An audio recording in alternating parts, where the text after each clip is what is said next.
একজন শিল্পী যখন নিজের কণ্ঠ দিয়ে কোটি মানুষের মন জয় করেন, তখন পরবর্তী স্বপ্নটা কি হয়? গান পেরিয়ে সিনেমার গল্প বলতে চাওয়া। এ এক অন্যরকম সাহস, আর এই সাহসটাই দেখিয়েছেন অরিজিৎ সিং। আজকের গল্প সেই গান বাজনার রাজপথ ছেড়ে পরিচালক অরিজিতের প্রথম ও দ্বিতীয় ছবির অন্তরালের এক ঝলক।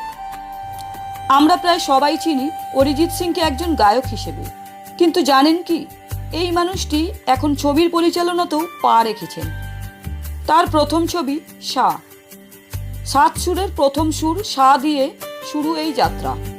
গানকে ঘিরেই গড়ে ওঠা গল্প। প্রথমে ছবির নাম ছিল লালু, এক শিশুর নাম। শিশুটিকে কেন্দ্র করেই ছবির মূল কাহিনী আবর্তিত হয়। 2016 সাল থেকে ছবির প্রস্তুতি শুরু করেছিলেন অরিজিৎ।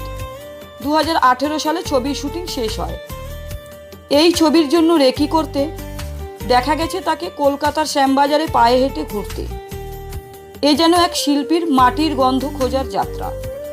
ছবিতে অভিনয় করেছেন ইন্দ্রদীপ দাশগুপ্ত, অনিন্দ্যপুলক বন্দ্যোপাধ্যায়, শ্রীদীপ মুখোপাধ্যায়, আরও অনেকে। নবীন ও পরিচিত মুখের সম্মিলনে তৈরি হয়েছে এই সঙ্গীত নির্ভর সিনেমা। আর ছবির দ্বিতীয় পর্বে দেখা যাবে পরমব্রত চট্টোপাধ্যায়কেও। সা ছবিটি তৈরি হয়েছে 2 ভাগে। ইম্পায় ছবির নাম নথিভুক্ত হওয়ার সময় প্রথম জানা যায় পরিচালক হিসেবে অরিজিৎ সিংয়ের নাম। তবে সা এখনও মুক্তি পায়নি। তার ভক্তরা অধীর আগ্রহে অপেক্ষা করছে কখন বড় পর্দায় দেখা যাবে এই নতুন অধ্যায়। আর ততক্ষণে অরিজিৎ ব্যস্ত তার দ্বিতীয় ছবি নিয়ে। তবে এই নতুন ছবির কাহিনী কি, কারা অভিনয় করছেন, এই নিয়ে এখনো পর্যন্ত মুখ খোলেননি অরিজিৎ এবং তার দলবলেরা। সবটাই গোপন রাখা হয়েছে। এই ছবি নিয়েও অরিজিৎ নিশ্চয়ই কিছু অসাধারণ কিছু ভাবছেন। গানের রাজা থেকে পর্দার কারিগর অরিজিৎ সিংয়ের এই রূপান্তর নিঃসন্দেহে নজর কাড়া। সা এখনো মুক্তি পায়নি, কিন্তু এই সৃষ্টিশীলতা জানান দেয় তিনি নিজেকে আটকে রাখেননি কেবল গানেই, যে গল্প শোনাতে পারেন সুরে। তিনি তা বলতে চান এবার ক্যামেরার ভাষায়। এই যাত্রায় তার সাফল্য কামনা করি।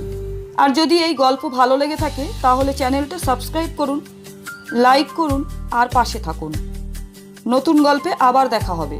ততক্ষণ পর্যন্ত ভালো থাকুন, সুস্থ থাকুন।